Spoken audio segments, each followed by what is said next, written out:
de nettoyer ton corps, tu dois d'abord allumer la lampe pour avoir la vision nette de ce qu'est la vision véritable de la maison. Et à ce moment-là, tu vas commencer à chercher pièce par pièce. S'il n'y a pas de lampe dans la maison, tu vas voir où. Tu vas comprendre comment. Tu vas chercher où. Alléluia. Il faut d'abord allumer la lampe pour avoir la vision nette de la maison, pour pouvoir chercher. Alléluia. Lorsque tu vas commencer à balayer, ça veut dire que tu nettoies ton corps de tout ce qui est mauvais, de tout ce qui est impur, de tout ce qui est sûr. Ça veut dire quoi? Tu commences à te repentir de tes mauvais actes, de tout ce que tu as fait de mauvais, ce qui a sombri ton corps, ce qui a sombri ton esprit. Parce que plus nous faisons du mal, plus nous sommes dans le mal, alléluia, plus nous assombrissons ce qui est spirituel en nous. Le mal prend de l'ampleur et il y a l'obscurité dans notre intérieur. Alléluia. Il y a des gens qui font n'importe quoi, même pour réussir. Alléluia. Or, tout ce que nous sommes en train de faire, ça assombrit ce qui est spirituel en nous. Mais lorsque tu as une prise de conscience, quand tu abandonnes, abandonne pour toujours. Alléluia. Je prends un exemple. Il y en a d'autres qui vont par exemple voir un féticheur pour réussir, ou pour ceci, ou pour cela. Amen. Ça veut dire que ce que tu as réussi là, tu n'as pas réussi ça ou gagné ça de ta propre force. Tu as utilisé une énergie. Mais cette énergie-là te réclamera tôt ou tard ce que tu as pris de eux. C'est pas ça. Ou ce que tu as pris d'elle. Alléluia. Parce que tu n'as pas réussi ça de ta propre force. Mais tu es allé solliciter de l'aide. L'aide que tu as sollicitée, c'est la mauvaise personne. Je prends un exemple. C'est comme quelqu'un qui va voir vers la mafia pour qu'on lui prête de l'argent. Vous connaissez tous dans les films ceux qui sont dans la mafia. Amen. C'est des gens qui ne vont jamais emprunter de l'argent. Parce qu'eux ne jouent pas avec toi. Si tu as dit 7 jours, il faut que dans les 7 jours-là que tu leur rendes l'argent là. Si tu ne rends pas l'argent, ils vont commencer à te donner les petits condoms. Mais les petits condoms graves là. Alléluia. Amen. Si on essaie sur toi, on va essayer sur tes enfants, sur toute ta famille. Donc, des fois, même toi-même, quand tu es parti solliciter quelque chose de mauvais, une mauvaise énergie, tu as contracté une alliance, tu as contracté un pouvoir, tu as contracté tout ce qui est terrestre là, tu as ramené. Ce pouvoir-là va seulement avoir non seulement l'emprise sur toi, mais ça va commencer à chercher tous ceux qui ont le même sang que toi pour pouvoir réclamer ce que tu leur as pris. Alléluia. Ça va réclamer tes enfants, ça va réclamer même tes frères et sœurs, mais parce que c'est toi qui allais contracter cette alliance. Et demain, tu es confus. Pour que, des fois, tu es même surpris que certaines choses arrivent dans ta famille ou dans tes enfants ou même dans ta propre vie. Amen. Parce que Satan ne donne rien de gratuit. Celui qui donne gratuit dit même, je vous ai donné gratuitement. Il dit aussi, donner aussi gratuitement. Mais il ne nous demande pas de faire payer ce qu'il nous a donné gratuitement. C'est pour ça même, alléluia. Amen.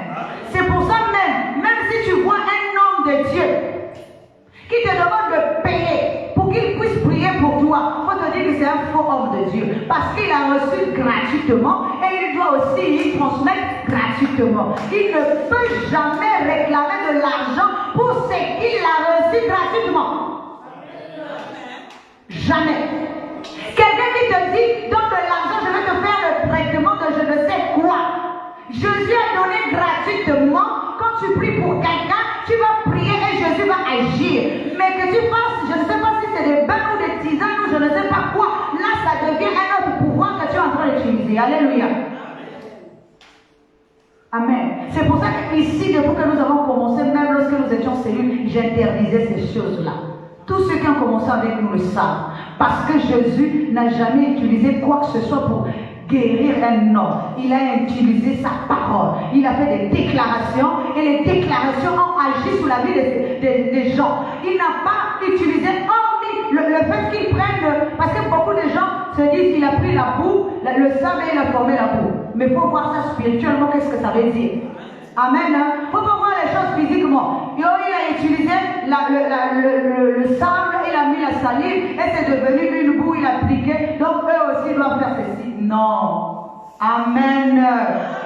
Si tu veux faire comme Jésus, prends aussi physiquement, prends aussi du sable, mets aussi ta salive et applique dans les yeux de l'aveugle pour qu'il soit guéri. Parce que l'aveugle ici, ce n'est pas un aveugle physique, mais c'est un aveugle spirituel qu'on doit guérir. Alléluia. Ne demande pas de l'argent parce que tôt ou tard, Dieu te demandera les comptes. Pourquoi tu as arnaqué les fils d'autrui de Dieu? Amen. Ne demande rien. C'est la prière. Il est dit que Dieu en nous agira. Parce qu'il nous a donné le pouvoir. Il a dit qu'avec un peu de foi, vous pouvez déplacer les montagnes.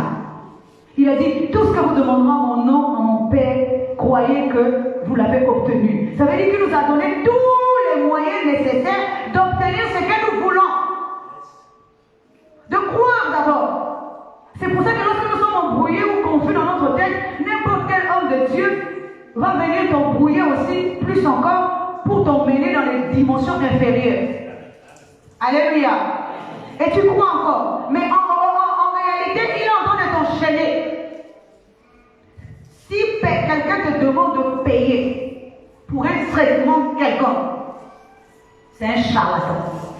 Ce n'est pas un homme de Dieu. Amen. Même l'eau, tu n'achètes pas. Alléluia. Dis Amen. Parce que l'eau, c'est gratuit. Tu amènes une bouteille de l'eau, un homme de Dieu peut prier pour ça te donner. Tu amènes peut-être de l'huile, un homme de Dieu peut prier. C'est toi-même qui achètes ton huile et on prie pour ça, on te donne. Et toi-même tu l'appliques. Ça c'est autre chose. Mais dire que moi, pasteur, je veux m'enrichir sur votre dos. Alléluia. Ça là, Dieu me demandera des comptes toujours, tôt ou tard. Alléluia. Ça veut dire que je prends des bouteilles d'eau et je commence à vous vendre 5000 francs parce que soi-disant cette eau-là est miraculeuse. Non, ça c'est faux. Alléluia. Tôt ou tard, ça nous rattrape. Soyez vigilants dans votre esprit. Ne suivez pas pour suivre. Mais soyez vigilants dans votre esprit pour savoir ce qui est vrai et ce qui est faux. Lisez la parole pour comprendre que ça, ce n'est pas écrit dans la parole. Parce qu'on peut venir te mentir. Tu vas accepter alors que ce n'est pas vrai. Amen. Donc je disais que quand on balaye, la maison c'est ton corps. Quand tu dois balayer, ça veut dire que tu nettoies. Tu commences à nettoyer parce que tu ne peux pas chercher Dieu à l'intérieur de toi pour retrouver Dieu sans que tu aies nettoyé la maison. Parce que Dieu n'habite pas dans les maisons qui sont sales. Dieu habite dans une maison propre. Donc au-dedans de toi, tu vas commencer par chasser tous les mauvais esprits qui habitent en toi. En chaque homme que nous sommes ici, nous sommes remplis de petits esprits. Alléluia.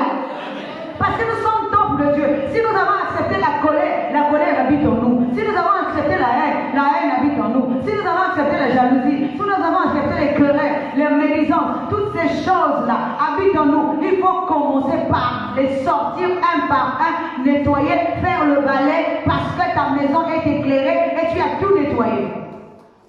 Parce qu'au milieu de tous ces esprits, il y a le véritable esprit. Amen. Dans toute cette confusion, tu peux confondre Dieu avec les mauvais esprits. C'est pour ça que nous voyons que des fois, les gens qui se disent X m'a fait du mal, Amen. Et il est content quand il dit j'ai prié et Dieu a exaucé ma prière, il a frappé l'autre. Vous voyez, c'est une confusion de choses. Le véritable Dieu ne peut jamais frapper ton ennemi. C'est une confusion des esprits qui sont au-dedans de toi. Celui que tu as envoyé frapper l'autre là, c'est un mauvais esprit. C'est ta mauvaise divinité là. Amen. Parce qu'il y en a qui sont contents. Moi, on ne joue pas avec moi. Dès que je prie Dieu, tu frappes la personne. Et tu es content de ça. Tu es en train de t'enorgueillir, mais normalement, tu dois prier pour que Dieu pardonne cette personne. Alléluia. Dis Amen. C'est toutes ces choses que tu dois sortir, bannir de toi, sortir de l'intérieur de toi, de ta maison. Et tu vas commencer à chercher avec soin. Tu cherches avec soin. Les choses, on ne cherche pas Dieu n'importe comment. On ne cherche pas Dieu à la va-vite. On ne cherche pas Dieu à tout prix, il faut que ça soit maintenant. Il dit ici avec soin.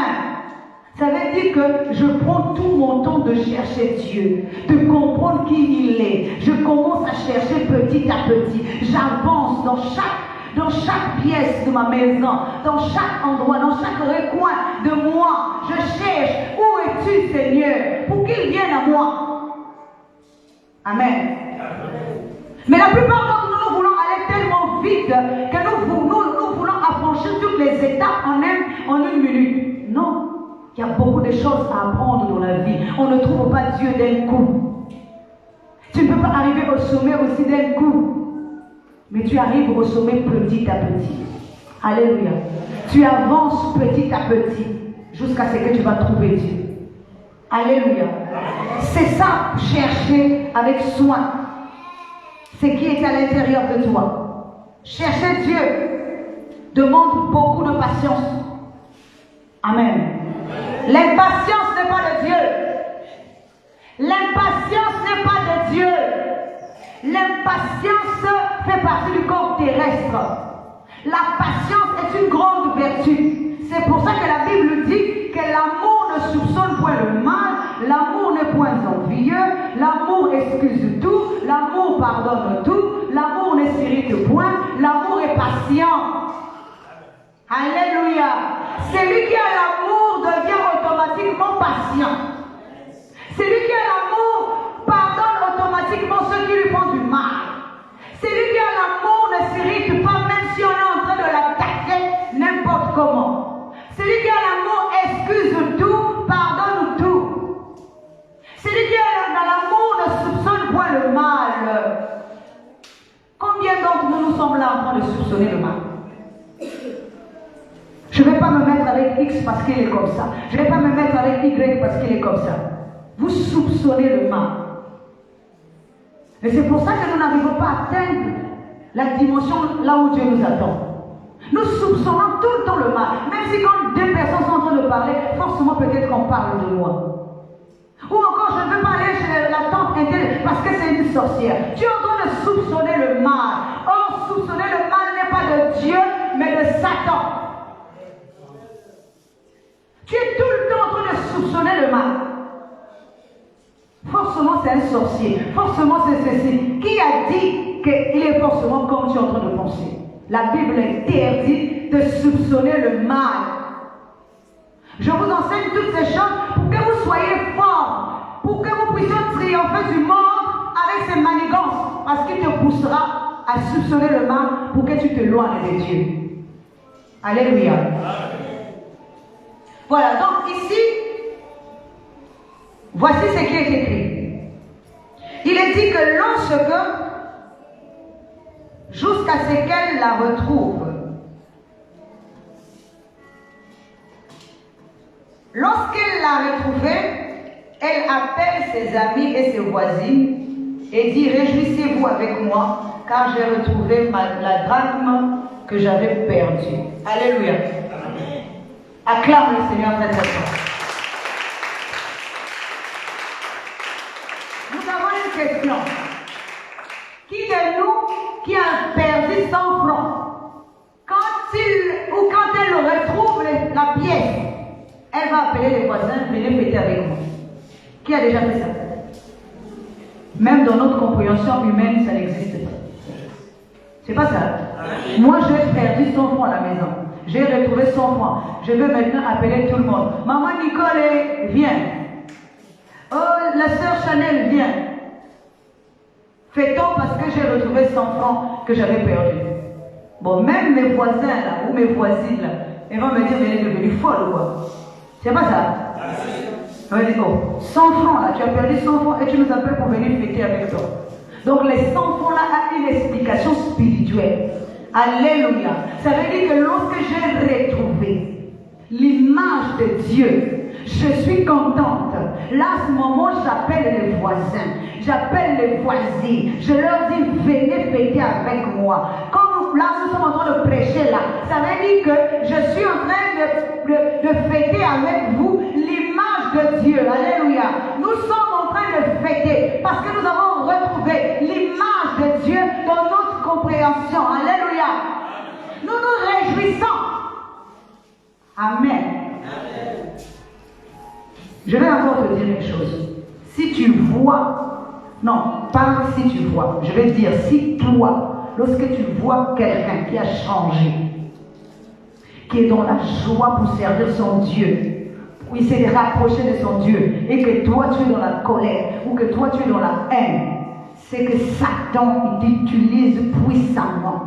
Normalement, tu dois te réjouir quand tu vois une personne est transformée, quand tu vois une personne a changé. C'est là que tu te réjouis pour cette personne, parce que tu te dis, voici maintenant dans le royaume de Dieu, il y a encore un fils qui vient de naître. Il y a encore là, nous nous réjouissons, nous nous réjouissons.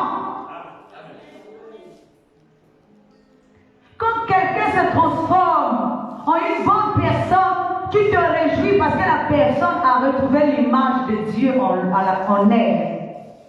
Tu ne peux pas encore l'en vouloir. Parce qu'il y a beaucoup de gens qui disent, qu'est-ce qu'elle veut montrer? Qu'est-ce qu'elle veut? Donc on va voir seulement c'est elle. Hein? C'est seulement elle. Alléluia. Réjouis-toi. Enlève de ton esprit ou de ton cœur la haine. Enlève de ton esprit la rancœur. Enlève de ton esprit la jalousie. Enlève de ton esprit les mauvaises pensées contre les autres. Réjouis-toi du bonheur des autres. Même si aujourd'hui tu es en train de passer des moments difficiles et que tu vois que l'autre a été béni, réjouis-toi pour la bénédiction de l'autre. Si tu te réjouis, Dieu aussi te bénira parce que tu as béni Dieu pour la bénédiction de l'autre. Mais si tu n'arrives pas à bénir Dieu, qui te bénira? N'oubliez pas une chose, il a été dit à Abraham, celui qui te bénira sera béni, et celui qui te maudira sera aussi maudit. Il y a des personnes dans la vie là qui ne faut jamais maudire. Quand tu le maudis, la malédiction que tu es en train de l'infliger là te retournera, sans même qu'elle sache même. Alléluia. Parce qu'il y a des gens que tu ne peux pas toucher, parce qu'elles ont une alliance terrible avec Dieu. Alléluia. Parce qu'elles ont prouvé à Dieu. Pendant qu'elles traversaient leur épreuve, Dieu les assistait. Dieu a compris qu'elles sont fidèles à lui. Dieu a vu leur amour pour lui. Dieu a vu leur fidélité. Dieu a vu leur amour. Et tout ce que tu viendras faire, ça se retournera contre toi. Même quand la personne ne le sait pas. Alléluia. Est-ce que nous sommes en train de comprendre? Parce que toi-même tu as maudit Abraham. Amen. Et il est dit à Abraham que tous ceux qui te maudiront seront maudits et ceux qui te béniront seront bénis. Donc bénis toute personne que tu vois. Bénis toute personne que tu vois afin que tu reçoives la bénédiction. Ne maudis jamais un fils de Dieu. Ne maudis jamais. Bénis Dieu à travers ce que tu vois au travers de ta soeur ou de ton frère. Ne dis pas forcément que ce qu'il est en train de faire là c'est mauvais ou ce qu'il est en train de faire là c'est satanique. Parce que Dieu aussi bénit. Bénis Dieu dans tout ce qu'il faut. C'est là que ça prouvera que tu as une bonne vision de Dieu ou des choses de Dieu. Bénis les enfants de Dieu. Bénis autour de toi si tu veux être béni. Amen. Si tu veux être béni dans la vie, commence par bénir tout le monde. Et ne dis pas que, parce que tu vois, un tel avec une voiture, forcément, il est rentré dans la formation, ou forcément, on lui a donné ceci, ou forcément, c'est des fétiches. Alléluia. Ça veut dire que tu ne crois pas que Dieu peut bénir une personne. Pourquoi Dieu te bénira toi? Parce que Dieu bénit ceux qui croient en sa bénédiction.